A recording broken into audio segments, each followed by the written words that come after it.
नमस्कार दर्शकों, स्वागत है आपका आज के हमारे कृषि दर्शन कार्यक्रम में। दर्शकों, आज के हमारे कार्यक्रम का विषय रहेगा किन्नौर में सेब की सघन बागवानी। और इस विषय में अधिक जानकारी देने के लिए आज हमारे साथ जो विशेष मेहमान हैं वे एक प्रगतिशील किसान हैं किन्नौर के ही, और उनका नाम है श्री राधा कृष्ण नेगी जी। तो आप हमारे स्टूडियोज़ में आपका बहुत बहुत अभिनंदन है सर। नमस्कार भाई जी। तो नेगी जी, अपने बारे में बताएं हमारे दर्शकों को कि आप कहाँ पे खेती कर रहे हैं और कितने समय से जो है आप सेब की जो एक तरह से बागवानी जो है वो कर रहे हैं। राधा कृष्ण नाम इन्होंने बता ही दिया। राधा कृष्ण नाम है मेरा। पीओ के साथ नियर बिल्कुल नज़दीक में तेलंगी गाँव का रहने वाला हूँ जी।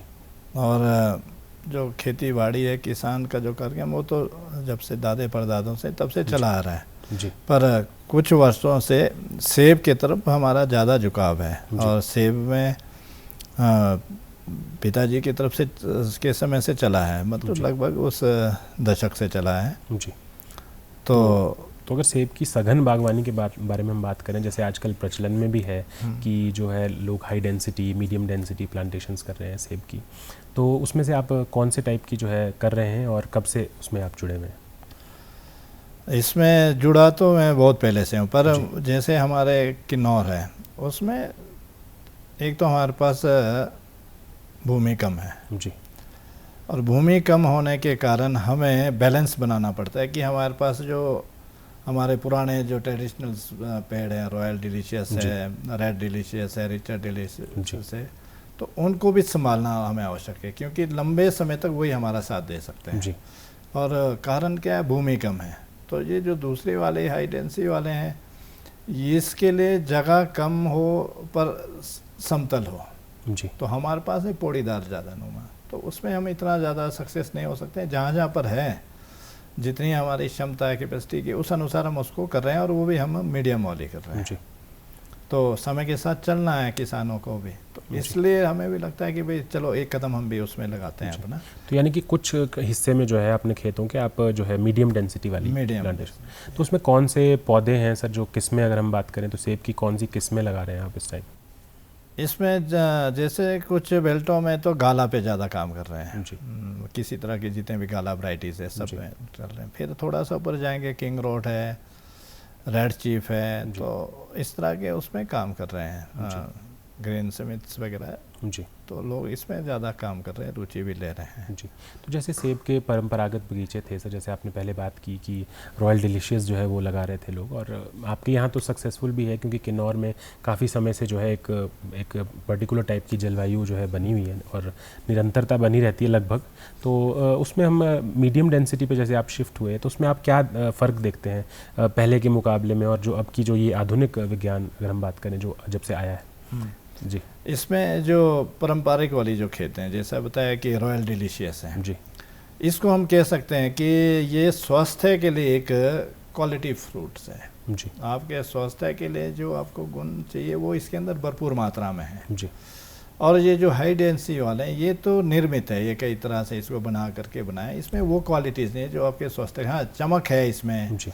दिखता सुंदर है इसलिए बिकता अच्छा है जी। तो लोगों को आज के आर्थिक सबसे बड़ी जो आदमी की नीड्स है वो आर्थिक पैसा, तो लोग इसको स्वास्थ्य के लिए ना खाते हैं ना बेचने और बनाने वाला स्वास्थ्य के लिए, पर उसको आर्थिक इससे अच्छा मिल रहा है इसलिए इसको कर रहा है जी। पर जो गुण जो रॉयल डिलीशियस में है, रेड डिलीशियस में है, गोल्डन में है, वो इसमें वो गुण इतने विकसित नहीं हो पाते हैं जी जितने उसमें रहता है जी। तो ये तो सेब की बात है सर, अगर सेब के अलावा जो आप जो बाकी फसलें लगाते हैं वो कौन कौन सी हैं और इंटरक्रॉपिंग में वो किस तरह से परफॉर्म कर रही है, कैसे चलती हैं वो, तो हम देखते हैं। राजमा है जी ना, राजमा जो किन्नौर की है वो अपने आप में बहुत अच्छी। दरअसल के हम जितने ऊंचाई पर जाते हैं जी तो उसमें शुगर लेवल ज़्यादा होती है हमारे, तो राजमा इसलिए मीठा ज़्यादा होता है किन्नौर का राजमा जी। तो इसलिए पूरे देश में इसकी डिमांड बहुत है, पर इसकी खेती जो करेंगे हम अच्छी तो वो प्राकृतिक खेती तो है ही है जी, पर लोगों की डिमांड पूरा करने के लिए फिर रसायन की भी करते हैं। पर मेरा तो उन लोगों से यही है कि भाई ये हमारे डेली नीड्स की वस्तु है। फसलें राजमा हो गई, जो दालें जितने प्रकार की जो किन्नौर में होती है, कई प्रकार के राजमा एक नहीं है जी, ज्वाला है जी, ना फिर 4-5 प्रकार के राजमा हैं। तो ये सब के सब डेली नीड्स हैं, और डेली नीड्स में हमको बचना चाहिए कि हम किसी के स्वास्थ्य के साथ खिलवाड़ भी ना हो जाने अनजाने में जी। तो उनका भी ध्यान में रखते हुए हमको प्राकृतिक खेती की तरफ जा कर के उससे आपकी लागत भी कम होगी और आपकी उपज बढ़ेगी जी। थोड़ा सा आपको क्या है, कुछ समय ज़मीन के साथ जुड़े रहना पड़ेगा, थोड़ी मेहनत करनी पड़ेगी जब तक आपकी ज़मीन उस तरह की बनती नहीं है जी।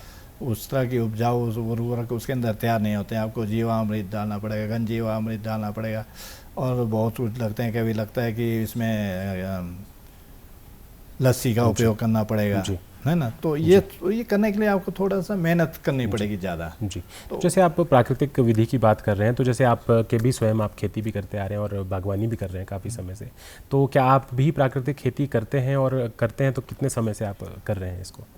मैं लगभग 8 सालों से तो शुद्ध रूप से बिल्कुल, और मेरे पहले भी ज़मीन पे हमने कोई केमिकल खाद नहीं डाली, स्प्रे वगैरह होते थे जी। तो अब स्प्रे बिल्कुल अगर लगे कि अब कोई विकल्प नहीं है जी, तो तब स्प्रे जी, नहीं तो स्प्रे का बिल्कुल काम ख़त्म कर दिया। एक हम ट्री स्प्रे ऑयल उसको करते हैं, और उसमें भी हम नीम वगैरह डालकर या गौमूत्र को डाल करके, फिर कभी लस्सी और नीम या ये गौमूत्र, ये तीनों का मिक्सचर बनाकर इससे स्प्रे करते हैं जी। तो कई बार हमको मौसम साथ नहीं देता है, तो ऐसे में हमारे को फिर क्योंकि रिस्क हम नहीं उठा पा रहे हैं, क्योंकि अगर वो सेब हमारा ख़त्म हो गया तो हमारे पास दूसरा कोई विकल्प नहीं है, क्योंकि खुद भी जीना है, क्योंकि एक आमदनी का साधन जो है ये जो सेबी है वो एक मुख्य आमदनी का साधन, मुख्य आमदनी है। और फिर एक आदमी भी नहीं है ना जी, परिवार है, पशु हैं जी, उनको भी उधर से आना है सारा फीड जी, और कहीं से है नहीं, क्योंकि 6 महीने का टाइम है हमारे पास, जितना कमाना है आप 6 महीने में कमाओ जी, और जिस तरह से भी कमाएंगे, पर 6 महीना आपको सिर्फ खर्च ही करना है जी, चाहे अपने लिए खर्च करना हो, चाहे पशुधन के लिए करना होगा, तो आपको सारा करना है। तो इसलिए मैनेज करना थोड़ा सोच समझ के आत्मीयता के साथ, विश्वास के साथ करने की आवश्यकता है, बाकी लाभ इसमें बहुत है जी। जैसे प्राकृतिक खेती के बारे में हम बात ही कर रहे हैं नेगी जी, तो हम ये देख रहे हैं कि प्राकृतिक खेती जो है आजकल उभरती भी जा रही है, और साथ में जो सरकारें हैं, चाहे हम केंद्र की बात करें या राज्य सरकार की बात करें, तो ये काफ़ी एक बोलें कि एग्रेसिवली प्रमोट कर रहे हैं कि प्राकृतिक खेती की ओर जो है किसान हमारा जो आए या बागवान जो आए।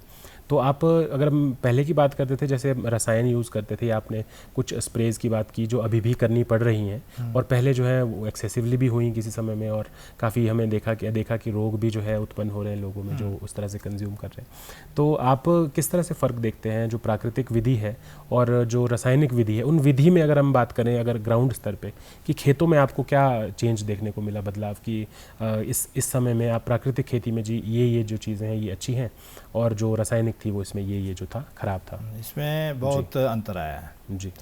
जब तक हम प्राकृतिक खेती नहीं कर रहे थे तो हम एक शेड्यूल बना था कि भाई अखरोट पिंगवट पे वो स्प्रे, अखरोट दाने पे स्प्रे, फिर मटर दाने पे, फिर अखरोट दाने पे, फिर फंगस के लिए जुलाई अगस्त में, तो इतना लंबा एक शेड्यूल था जो 6-7 स्प्रे होते थे कम से कम।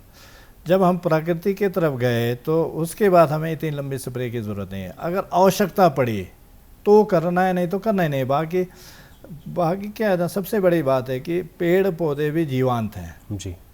अब जीवांत का उसका एक जैसा हमें चाहिए कि भाई हम फंगस या कोई ऐसे वायरल बीमारियों से लड़ना है तो हमारी इम्यूनिटी अच्छी होगी जिसकी उसको कुछ नहीं होता जी। और ऐसा नहीं कि उसको बीमारी नहीं लगती पेड़ पौधों में भी वही है जी। उसकी इम्यूनिटी जितनी अच्छी हम करेंगे, उसका जितना उसको सशक्त बनाएंगे, ताकतवर बनाएंगे, तो उतना वो लड़ सकता है जी। अब आपने देख लिया कि एक पत्ता खराब हो गया और दूसरे दिन आपने स्प्रे कर दिया जी, तो वो भी गलत है ना। उसको कुछ दिन देखो, वाकई ये कुछ बीमारी है, कई बार हो सकता है ना कोई छोटा रह गया, वो विकास नहीं हुआ उसका, वो पीला पड़ जाएगा जी।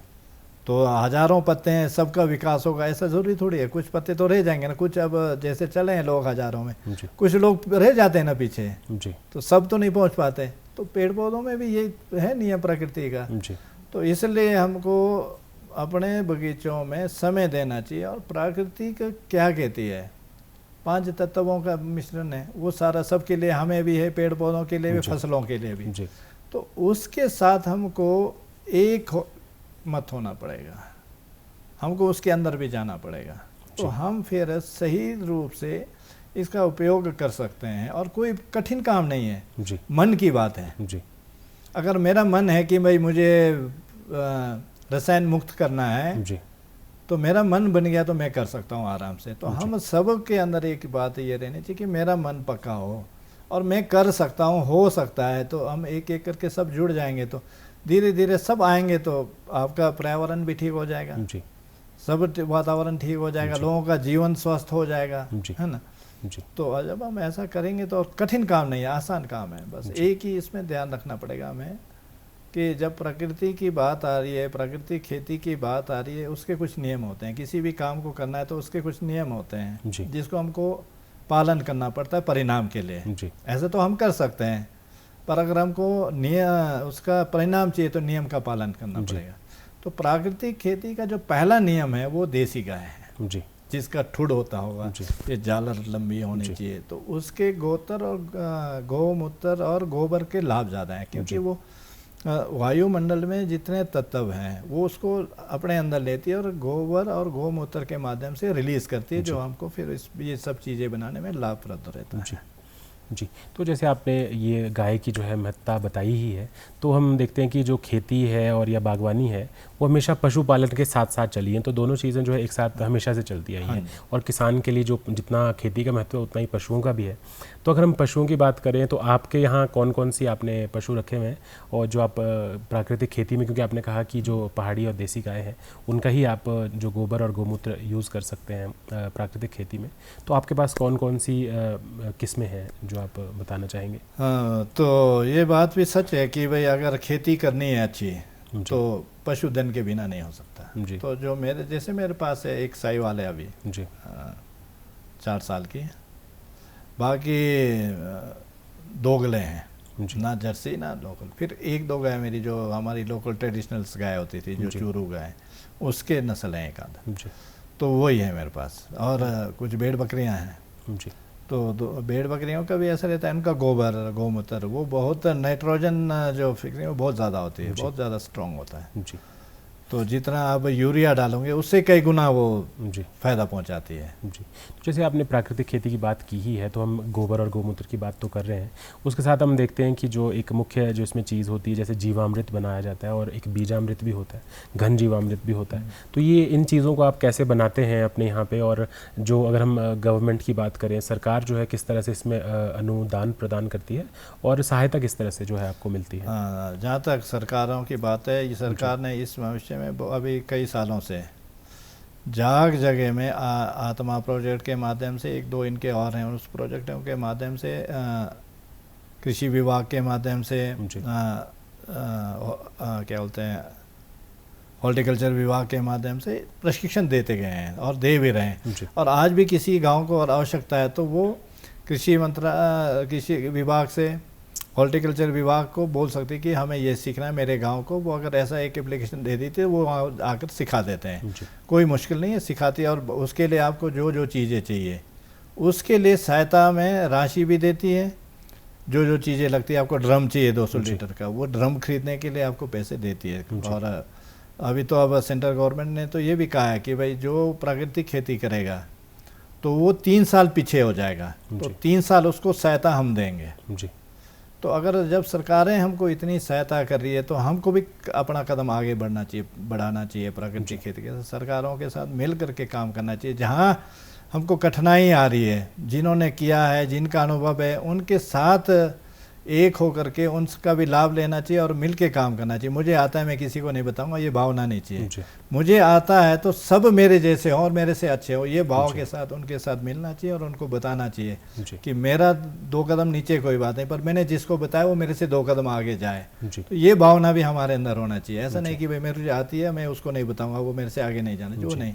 हमेशा भावना ये रहनी चाहिए मैंने इतना किया और मुझे इतना लाभ मिला, तो जिसको मैंने बताया उसको मेरे से ज़्यादा लाभ मिले ताकि तीसरा आदमी भी जुड़े जी। इस भाव के साथ आपसी सहयोग से ही, जैसे कृषि है एक उपक्रम है, तो ये आपसी सहयोग से ही जो है ये और प्रबल होता जाता है और बढ़ेगा भी, और उत्पादकता है जो अल्टीमेटली जो हमको चाहिए और जो आय वृद्धि चाहिए वो हमें मिलेगी।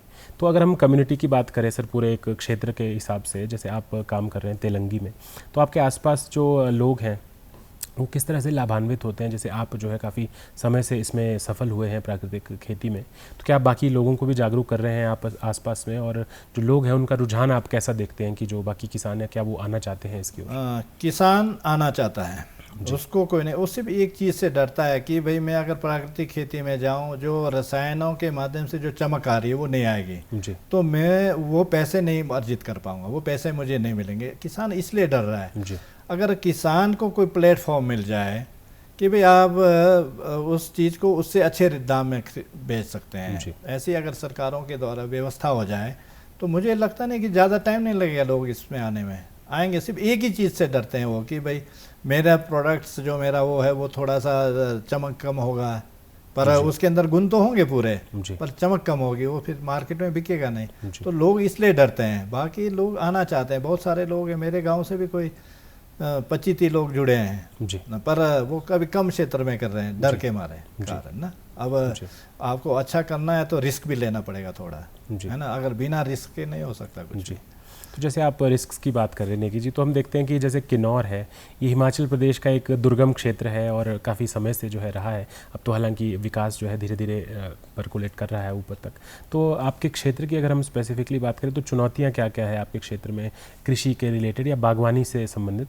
और बागवानी तो बागवानी, साथ में प्राकृतिक खेती में क्या चुनौतियाँ आपको अभी इस समय मिल रही हैं? जो सबसे बड़ी जो चुनौती है प्राकृतिक खेती में दो है जी। एक तो मार्केट की, और दूसरे क्या है वहाँ पर जो हमारे जो लोकल जो गायें होती है छोटे नस्ल की, वो हम पास्चर में बेच देते हैं जी। क्योंकि घास हमारे पास इतना नहीं होता जी। तो घर में एक आध गाय रखते हैं सब जो दूध देने वाली है, और उसमें भी ज़्यादातर जर्सियाँ हैं जी। तो फिर जर्सी का गोबर और गौमूत्र प्राकृतिक खेती के लिए उपयुक्त नहीं है जी। उसका उपयोग करके वो परिणाम नहीं आ सकता, हम किसी को धोखा भी नहीं दे सकते जी। तो बाकी जो कोई ऐसी गौशालाएं भी नहीं है जहाँ से हम बोलें कि भाई हमें इतना लीटर जी गौमूत्र चाहिए, और वो भी हमको पक्का चाहिए कि भाई वो वाकई देसी गाय की है। ऐसा ना हो कि हमने ले लिया और उससे हमने खरीद भी लिया और वो दे गया जर्सी का जी, और जिसको फिर हमने आगे दिया उसको परिणाम नहीं आएगा, तो उसका पैसा भी बर्बाद कर दिया हमने, है ना जी। करने वाले हम हैं, बर्बाद तो उसका हुआ ना, उसका क्या गलती है, उसने तो पैसे दिया आपको जी। तो ये थोड़ी सी चुनौतियां हैं कि वाकई शुद्ध आए, भाई ऐसे कहीं ऐसी गौशालाएं नहीं हैं जी। तो जिस दिन हमारे को प्रयास कर रहा हूँ मैं भी 1-2 गौशालाओं से रामपुर में हैं जी। तो उनसे बातचीत करना है मुझे कि अगर वो के साथ बात बनती है वो देंगे तो मेरे से जितने लोग हो सकते हैं मेरे संपर्क में, जितने लोग 25 क्लस्टर हैं ऐसा बताया है मुझे। तो मेरा प्रयास है कि मैं उन 25 लोगों को जो मेरे से हो सकता है, मेरे एफर्ट जितने उससे मैं अधिक उनको करके दूंगा जी जी। तो जैसे आपने बात की कि जैसे गोबर है, गोमूत्र है या जीवामृत जैसी जो चीज़ें हैं ये प्राकृतिक खेती में यूज़ हो रही हैं, तो अगर हम पोषक तत्वों की बात करें इसी संदर्भ में कि पोषक तत्व जो है वो किस तरह से जो है आपकी जो मृदा है उसकी जो हेल्थ को है, जैसे हम सॉइल हेल्थ की बात करते हैं आज के समय में, सॉइल हेल्थ कार्ड भी जो है गवर्नमेंट के द्वारा स्कीम चलाई गई है, तो मिट्टी की जो अगर उर्वरता है या उर्वरक क्षमता है उसको कैसे वो एक तरह से बढ़ोतरी करते हैं उसमें, और जो आपकी उपज है उसके ऊपर आप क्या प्रभाव देते हैं? इसमें 2-3 चीज़ें हैं। जैसे हमारे पेड़ पौधे हैं ना जी, उसके पत्ते जब गिरते हैं पतझड़ में जी, तो हम क्या करते हैं उनके उस पत्तों को इकट्ठा करके या तो जला देते हैं जी, या फिर उसको वहाँ से उठा देते हैं। वो सबसे गलत काम करते हैं, क्योंकि पेड़ पौधों ने भी लिया होता है वायुमंडल से और उन पत्तों में जमा होता है, स्टोर होता है। जब वो गिरते हैं वो नीचे आएंगे, सड़ेंगे, गलेंगे, तो वो भी आपको उस ज़मीन को और ज़्यादा उपजाऊ बनाने में सक्षम है वो। अब जैसे पहले क्या होता था, मल्टी क्रॉप होते थे, खाली एक चीज़ नहीं बीजते थे, राजमा बीजा तो मक्की भी साथ में।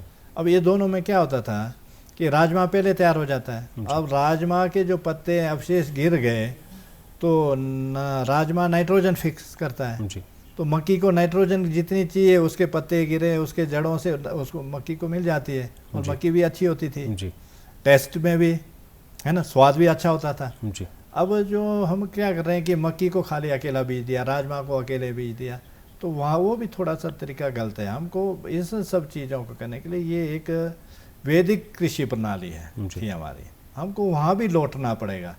अब कई बार लोग कहते हैं कि वैदिक कृषि करना, वो कहते हैं कि यार कहीं पुराने ज़माने में नहीं, पुराने ज़माने में नहीं जाना, पर आज का जो कर रहा है और जो किया है, जो कर रही है आधुनिकता में, उसके साथ हम उसको हम कर सकते हैं ना जोड़ करके, दोनों का हम आकलन करें ना, और दोनों को मिला है तो एक बेस्ट सॉल्यूशन निकलेगा जी। और हो सकता है इससे 10 गुना अच्छा हमारे पास आए। जी। तो आज आवश्यकता है कि उस वैदिक कृषि को भी पढ़ाया जाए और इसमें भी रिसर्च होकर लोगों को मिले कि भाई ये तरीका है। जी।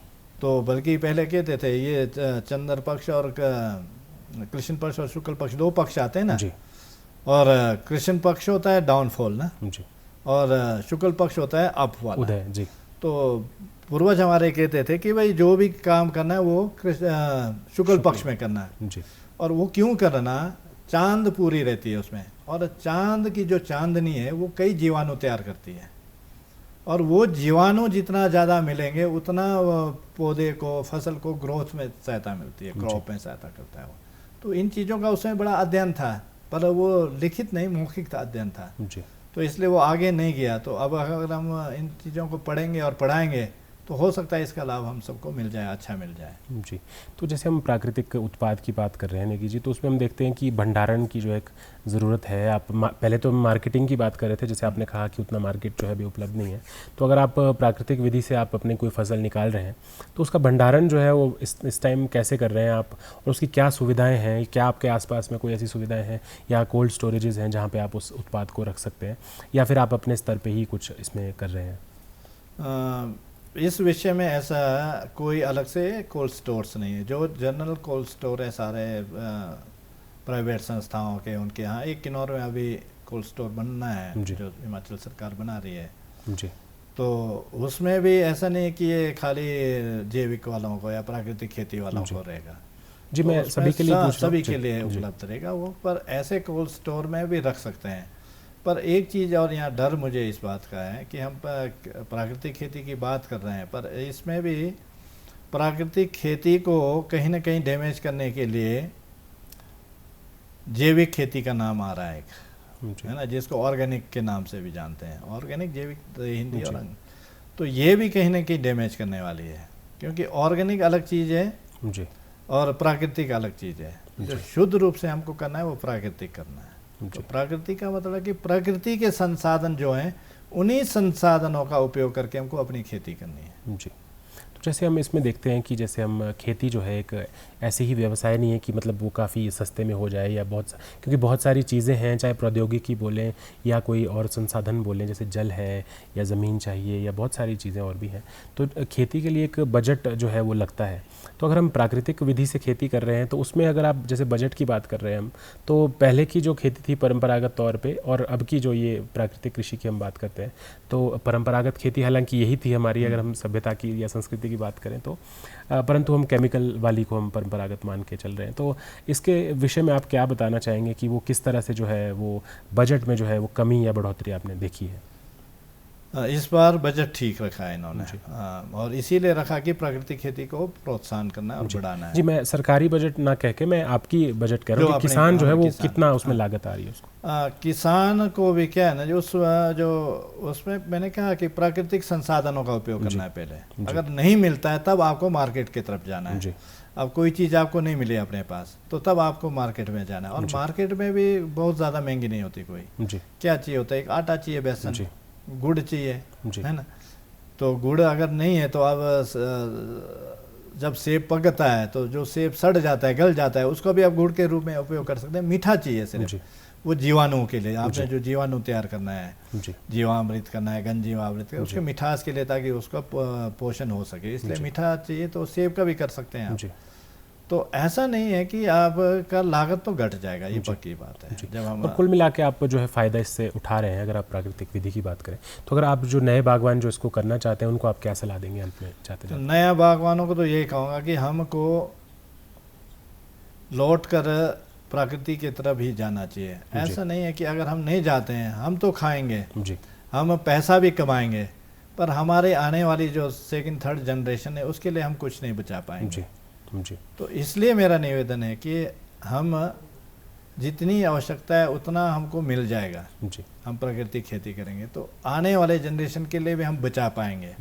तो इसलिए कि भाई सिर्फ मुझे ही कमाना है, मुझे ही खाना है, ये हमारी सोच हट करके कि भाई आने वाले पीढ़ियों को भी कुछ रखना है, वो भी तो हमारे ही होंगे ना। जी, तो नेगी जी मतलब कुल मिला के ये है कि हमें अपने स्वार्थ से हट के हमें एक ओवरऑल जो है पूरे कम्युनिटी के बारे में सोचना होगा और अपनी जो ज़मीन है या जो अपनी जलवायु है उसको एक तरह से सुरक्षित करना होगा। तो आप हमारे इस कार्यक्रम में आए और आपने इतनी महत्वपूर्ण जानकारी हमारे किसान एवं बागवान भाइयों को दी, उसके लिए बहुत बहुत धन्यवाद। नमस्कार जी। जी, तो दर्शकों आपसे मिलेंगे इसी कार्यक्रम के अगले अंक में, तब तक के लिए नमस्कार।